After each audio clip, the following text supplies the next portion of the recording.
सभी को नमस्कार। महाराजा गंगा सिंह विश्वविद्यालय बीकानेर द्वारा आयोजित महाराजा गंगा सिंह मेमोरियल व्याख्यान माला में मुख्य वक्ता के रूप में उपस्थित प्रोफेसर कपिल कपूर जी, प्रोफेसर BL भदाणी जी, विश्वविद्यालय के कुलपति प्रोफेसर विनोद कुमार सिंह जी, ऑनलाइन एवं ऑफलाइन उपस्थित सभी महानुभावगण, सभी प्राध्यापकगण, विद्यार्थियों, भाई और बहनों, सबसे पहले मैं महाराजा गंगा सिंह जी को श्रद्धा सुमन अर्पित करते हुए सादर वंदन करता हूं।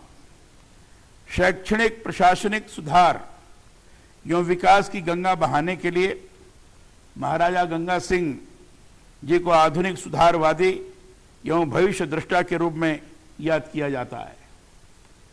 स्वयं सुशिक्षित एवं प्रशंसनीय शिक्षानुरागी महाराजा गंगा सिंह जी ने विपरीत परिस्थितियों में अनवरत संघर्षरत रहकर शिक्षा की प्रगति में विशेष रुचि ली।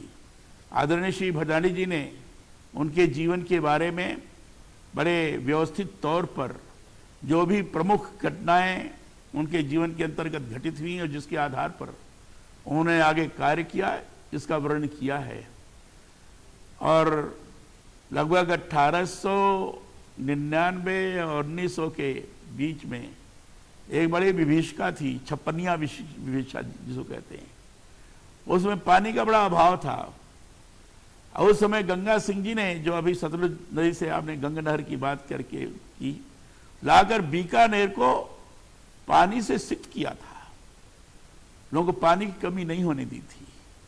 ऐसी विपरीत परिस्थिति में भी उन्होंने अत्यधिक परिश्रम करके, जैसे एक उदाहरण दिया कि भगीरथ का एक अलग प्रयास था, गंगा को लाए थे। गंगा सिंह जी ने उस दिशा में काम करके बीकानेर अपनी रियासत की जनता को तृप्त करने का प्रयास किया था। ऐसे संघर्षशील और दूरदृष्टि व्यक्तित्व के धनी गंगा सिंह जी थे। शिक्षा को जन जन तक पहुंचाना महाराजा गंगा सिंह जी का विशेष उद्देश्य रहा।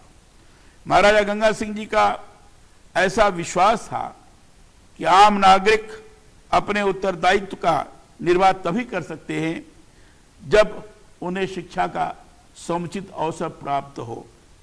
महाराजा गंगा सिंह जी की ऐसी धारणा थी कि राज्य की नौकरियों में नियुक्ति का प्रथम अधिकार राज्य के नागरिकों का ही है, परंतु नागरिक अपने इस प्रथम अधिकार को व्यवहार में तभी प्राप्त कर सकते हैं जबकि वो इसके लिए योग्य और शिक्षित बने। महाराजा गंगा सिंह जी ने नारी शिक्षा को विशेष महत्व दिया तथा इसकी प्रगति हेतु प्रभावी कदम उठाए। आपको ये जानकारी देना चाहूंगा कि महाराजा गंगा सिंह ने 45 वर्ष के शासन काल में बीकानेर राज्य में शिक्षा के क्षेत्र में अभूतपूर्व प्रगति करते हुए संपूर्ण राज्य में शिक्षण संस्थाओं का जाल बिछाया था।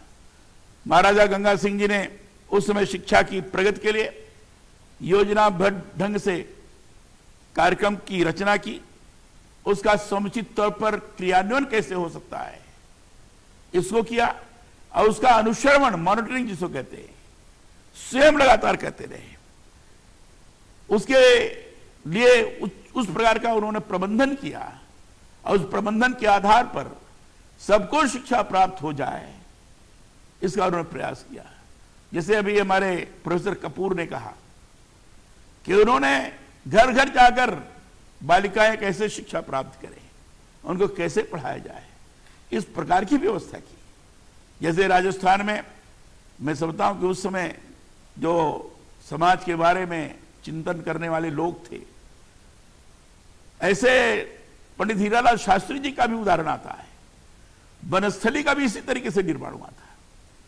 उन्होंने भी गांव गांव जाकर बहनों को, लड़कियों को शिक्षा प्राप्त करें और अपने उन सारी चीजों को सीखने का प्रयास करें जिसके आधार पर ज्ञान की भी वृद्धि हो और उनके अंदर आत्मविश्वास का भी जागरण हो। और स्वयं की सुरक्षा के लिए समुचित तौर पर चीजों की का प्रशिक्षण प्राप्त कर सकें, इसके लिए भी उन्होंने व्यवस्था की थी। महाराजा गंगा सिंह ने इस दिशा में महत्वपूर्ण कार्य किया था। इसी का परिणाम था कि सन 1928 में बीकानेर में डूंगर मेमोरियल इंटरमीडिएट कॉलेज की स्थापना हुई। महाराजा गंगा सिंह जी बीकानेर इतिहास के प्रथम शासक थे जिन्होंने राज्य के विकास, आधुनिकीकरण और जन कल्याण के लिए शिक्षा की प्रगति को प्राथमिक अनिवार्यता मानकर रियासत में शिक्षा की प्रगति के कठिन कार्य को संभव कर दिखाया। उनके अथक प्रयासों ने राज्य को शैक्षणिक पिछड़ेपन के अंधकारमय युग से शैक्षणिक प्रगति के प्रकाश पुंज से देदीप्यमान युग में ला खड़ा कर दिया। बीकानेर राज्य की शिक्षा प्रणाली में एक उल्लेखनीय विशेषता यह थी कि राज्य में शिक्षा और निःशुल्क, यानी उसका कोई शुल्क नहीं लगता था, निःशुल्क प्रदान की जाती थी। यह समसामयिक भारतीय रियासतों में निःशुल्क शिक्षा प्रदान करने की दृष्टि से उल्लेखनीय 3 रियासतें कोटा, नवानगर और बीकानेर में से बीकानेर एक था। महाराजा के सतत प्रयत्नों से शिक्षण संस्थाओं की संख्या में अद्वितीय कीर्तिमान स्थापित किया। शिक्षा अनुरागी महाराजा गंगा सिंह का बनारस हिंदू विश्वविद्यालय से गहरा संबंध था। आपको पता है गंगा सिंह जी, महाराजा गंगा सिंह जी बनारस हिंदू विश्वविद्यालय के संरक्षक भी रहे लगातार, और कहते हैं कि 1922 से 28 तक इस विश्वविद्यालय में प्रोफेसर थे तथा 1929 से लेकर 1943 में उनकी मृत्यु पर्यंत तक संरक्षक भी बने रहे। मुझे यह जानकर अत्यंत खुशी हुई है कि आज महाराजा गंगा सिंह विश्वविद्यालय बीकानेर द्वारा महाराजा गंगा सिंह जी की जयंती पर महाराजा गंगा सिंह मेमोरियल व्याख्यानमाला का आयोजन किया जा रहा है। इसके लिए मैं कुलपति प्रोफेसर विनोद कुमार सिंह जी एवं उनकी आयोजक टीम को हार्दिक बधाई एवं शुभकामनाएं प्रेषित करता हूं। महाराजा गंगा सिंह जी 70 वर्ष की आयु में ये विश्वविद्यालय महाराजा गंगा सिंह विश्वविद्यालय बीकानेर 17 वर्ष की अवधि में वट वृक्ष बनकर पश्चिमी राजस्थान के रेगिस्तानी भूभाग में शिक्षा का एक शोध का प्रसार कर रहा है, जिसका वर्णन श्रीमान विनोद कुमार सिंह जी ने किया। काफी चीजों के बारे में उन्होंने विश्वविद्यालय के क्रियाकलाप के बारे में उन्होंने जानकारी भी प्रदान की है। कोविड-19 जैसे विपरीत परिस्थितियों में भी विश्वविद्यालय के शिक्षकों ने ऑनलाइन प्लेटफॉर्म के माध्यम से अपनी शैक्षणिक यात्रा को अनवरत जारी रखा है। इन विपरीत परिस्थितियों में विद्यार्थियों को कठिनाइयों का सामना नहीं करना पड़े, इसके लिए विश्वविद्यालय द्वारा सतत रूप से वैकल्पिक माध्यमों का प्रयोग कर अध्यापन जारी रखना एक प्रशंसनीय कार्य है। आने वाले समय में परिस्थितियों के अनुरूप विद्यार्थियों को अध्ययन में किसी प्रकार की कठिनाई न हो, इसके लिए यहाँ के शिक्षक एक ऐसी कार्य योजना तैयार करें जिससे गांव डाणी तक रहने वाला हमारा विद्यार्थी उच्च शिक्षा से वंचित न रहे। विश्वविद्यालयों से यह अपेक्षा है कि वे ऐसे शोध कार्य करें जिससे विश्वविद्यालय उच्च शिक्षा का महत्वपूर्ण केंद्र साबित हो और शोध के ऐसे परिणाम आए जो आम जन के लिए उपयोगी साबित हों। हमने स्वयं विश्वविद्यालयों के अंदर उच्च शिक्षा गुणवत्ता युक्त हो, इस दृष्टि से एक टास्क फोर्स बनाया है और टास्क फोर्स के माध्यम से कई प्रकार के सुझाव दिए गए हैं। उस सुझावों को विश्वविद्यालयों में लागू किया गया, उसे अगर व्यवहारिक स्वरूप प्रदान किया गया तो निश्चित रूप से मैं कह सकता हूं कि महाराजा गंगा सिंह जी जिस प्रकार की शिक्षा की अपेक्षा करते थे और जिसके माध्यम से आम जन के अंदर आत्मविश्वास जागृत हो, सकारात्मक दिशा में वो व्यवहार कर सके, वो कर सकने में सक्षम होगा और ये विश्वविद्यालय उस दिशा में कार्यरत हो, यह आवश्यक है। और इसे ट्रांसफर के माध्यम से अभी प्रोफेसर कपूर ने जो उल्लेख किया राष्ट्रीय शिक्षा नीति के बारे में, राष्ट्रीय शिक्षा नीति ये भारतीयता पर आधारित, भारतीय संस्कृति पर आधारित, भारतीय संस्कारों पर आधारित, भारतीय भाषाओं पर आधारित ये राष्ट्रीय शिक्षा नीति है। उसके माध्यम से प्राचीन ज्ञान के साथ जोड़कर, प्राचीन ज्ञान के पूर्व, चाहे वैदिक काल का हो, चाहे प्राग वैदिक काल का हो, चाहे पौराणिक युग का हो, ऐसे ऐसे लोग रहे हैं जिन्होंने ज्ञान का भंडार प्रारंभ किया था। ऐसे ऐसे गणितज्ञ रहे, ऐसे ऐसे वैज्ञानिक रहे, भारद्वाज ऋषि जैसे वैज्ञानिक जिन्होंने हवाई जहाज का ये प्रारंभिकरण किया था। इतने बड़े विद्वान, ऐसे ऐसे लोग रहे।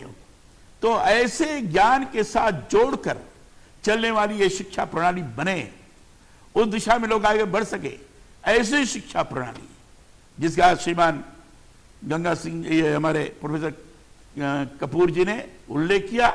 तो इस पर भी टास्क फोर्स के द्वारा सभी कुलपतियों से विचार विमर्श करके, उस पर चर्चा करके उसको कैसे विश्वविद्यालयों में सही तौर पर लागू किया जा सकता है और आम विद्यार्थी को अनुभव कराने में वो सक्षम हो सके, यही सही माने में हमारी राष्ट्रीय शिक्षा नीति आगे विद्यार्थियों के निर्माण करने की दिशा में महत्वपूर्ण कदम उठा सकती है और उसको आगे बढ़ा सकती है। इस प्रकार का टास्क फोर्स के द्वारा किया जा रहा है और उन सिफारिशों के आधार पर विश्वविद्यालय अपने वहां गुणवत्ता युक्त शिक्षा पर विशेष जोर दे, इनोवेशन पर विशेष जोर दे और विद्यार्थी स्वयं अनुभव कर सके कि हम आत्मनिर्भर होकर अपना काम कर सकते हैं। ये स्वरूप महाराजा गंगा सिंह विश्वविद्यालय के अंतर्गत भी निर्माण हो, ये मैं अपेक्षा करता हूं। आने वाले समय में परिस्थितियों के अनुरूप विद्यार्थियों को अध्ययन में किसी प्रकार की कठिनाई ना हो, इसके लिए यहाँ के शिक्षक एक ऐसी कार्य योजना तैयार करें जिससे गांव दाढ़ी तक रहने वाला हमारा विद्यार्थी उस शिक्षा से वंचित ना हो। विश्वविद्यालयों से अपेक्षा है कि वे ऐसे शोध कार्य करें जिससे विश्वविद्यालय उस शिक्षा का महत्वपूर्ण केंद्र साबित हो और शोध के ऐसे परिणाम आए जो आम जन के लिए उपयोगी साबित हो सके। कोविड जैसे महामारी के कारण पूरे विश्व की अर्थव्यवस्था पर दुष्प्रभाव पड़ा है। माननीय प्रधानमंत्री जी के वोकल फॉर लोकल अपील पर भारत में स्वदेशी का भाव बहुत तीव्रता से जागृत हुआ है। वैश्वीकरण के बाद के युग की बाजार संचालित अर्थव्यवस्था के दुष्परिणाम यथा आय असमानता, बेरोजगारी, पर्यावरण प्रदूषण व हमारे स्वास्थ्य और संस्कृति के क्षरण के रूप सामने आ रहे हैं। इन समस्याओं का समाधान विकास की स्वदेशी संकल्पना द्वारा किया जा सकता है। आज ज्यादा से ज्यादा लोगों में स्वदेशी के भाव के प्रति जागृत पैदा करना आवश्यक है। स्वदेशी नीतियों के प्रति देश में सकारात्मक वातावरण बने, आर्थिक नीतियां हमारे अधिशेष व घाटे वाले क्षेत्रों के मद्देनजर बनाई जाएं व अंततोगत्या विकास का स्वदेशी संकल्प विकसित हो जिससे देश व प्रदेश को आत्मनिर्भर बनाने में हम सब अग्रसर हो सके। मुझे यह अवगत कराते हुए अत्यंत प्रसन्नता हो रही है कि आज भारत विभिन्न क्षेत्रों में आत्मनिर्भरता की ओर अग्रसर है। आज हमें हमारे संकल्प को मजबूत करते हुए आपदा को अवसर के रूप में बदलना होगा। विश्व के सामने भारत एक आशा की किरण के रूप में नजर आता है। भारत की संस्कृति, भारत के संस्कार उस आत्मनिर्भर की बात में वसुधैव कुटुंबकम के भाव को रखते हैं। भारत की आत्मनिर्भरता के मूल में संसार के सुख, सहयोग एवं शांति का भाव है। जो जीव मात्र का कल्याण चाहते हैं तथा पूरे विश्व को परिवार मानते हैं। देश में शैक्षणिक विकास को नई ऊंचाइयों पर ले जाने के लिए नवीन शिक्षा नीति 2020 बनाई गई है। मानवीय क्षमताओं को पूर्णता तक ले जाने, समता मूलक समाज निर्माण और राष्ट्रीय विकास का मूल आधार शिक्षा है। मुझे आशा है कि भारत अगले 10 वर्षों में विश्व की सबसे बड़ी युवा शक्ति के रूप में विकसित होगा। इस परिदृश्य में राष्ट्रीय शिक्षा नीति 2020 आशा और आत्मविश्वास को जागृत करने के लिए एक सजीव दस्तावेज है। राष्ट्रीय शिक्षा नीति 2020 भारतीयता को केंद्र में रखकर विश्व का नेतृत्व कर सकने वाले नागरिक निर्माण का कार्य करेगी। हमारे महाराजा गंगा सिंह जी ने केवल शिक्षा के ही क्षेत्र में नहीं, तो उन्होंने भारत का प्रतिनिधित्व विभिन्न देशों में किया है।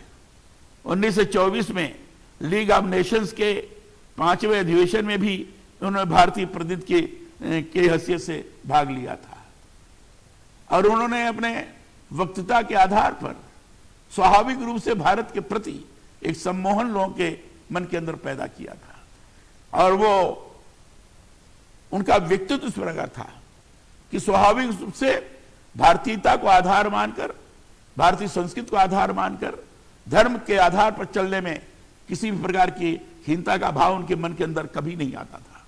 और इसलिए वो श्री भारत धर्म महामंडल और बनारस हिंदू विश्वविद्यालय के संरक्षक के रूप में रहे।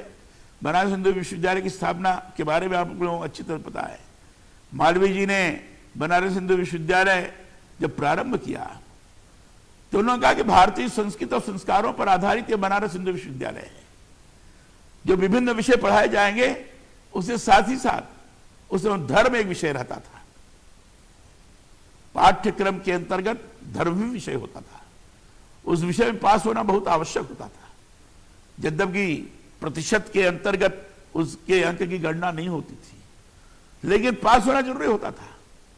और उससे प्रभावित थे महाराजा गंगा सिंह जी, और गंगा सिंह जी बनारस हिंदू विश्वविद्यालय के संरक्षक के रूप में बराबर रहे।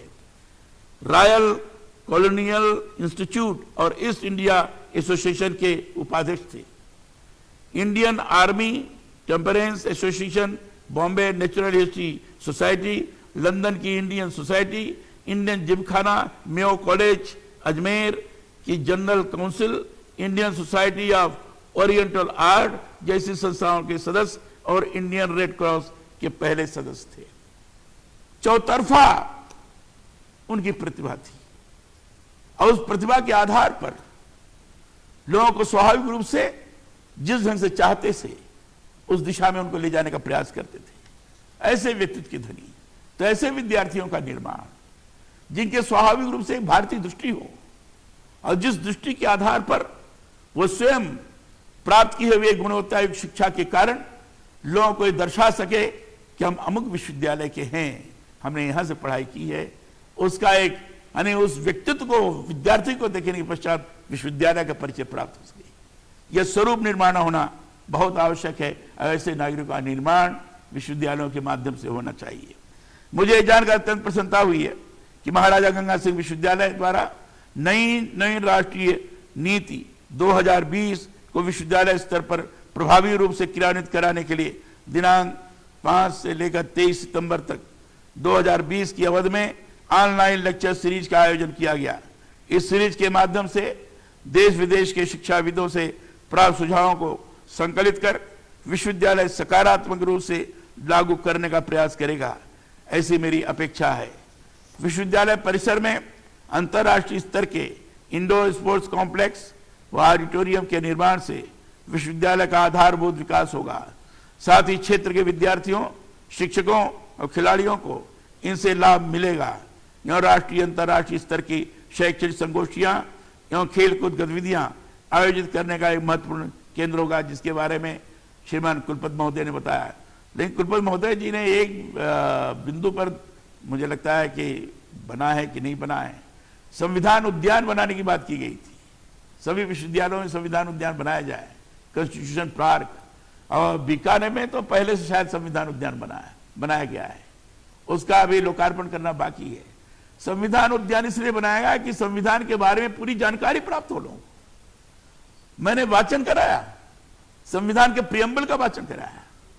अगर प्रियम्बल के अंतर्गत क्या है, मूल कर्तव्य के बारे में, हमारा मूल फंडामेंटल राइट्स की बात तो हम कहते हैं, लेकिन फंडामेंटल ड्यूटीज क्या है हमारी, इसकी पूरी जानकारी, और साथ ही साथ डायरेक्टिव प्रिंसिपल्स क्या है, कॉन्स्टिट्यूशन असेंबली में क्या क्या चर्चा रही है, ऐसे महत्वपूर्ण बिंदु क्या है, संविधान का पूरा स्वरूप संविधान उद्यान के माध्यम से बने, ताकि लोग देखकर स्वाभाविक रूप से अनुभव कर सके कि इसी के माध्यम से हमारा लोकतंत्र चल रहा है, इसी के माध्यम से हमारा देश चल रहा है। दुनिया के अंदर प्रभावी और सबल लोकतंत्र के रूप में इसी के कारण हम जाने जाते हैं। इसलिए संविधान उद्यान का निर्माण आवश्यक किया गया है। उसका उल्लेख होना चाहिए था, उल्लेख नहीं किया है। मैं समझता हूं कि उस दिशा में प्रयत्न होना चाहिए।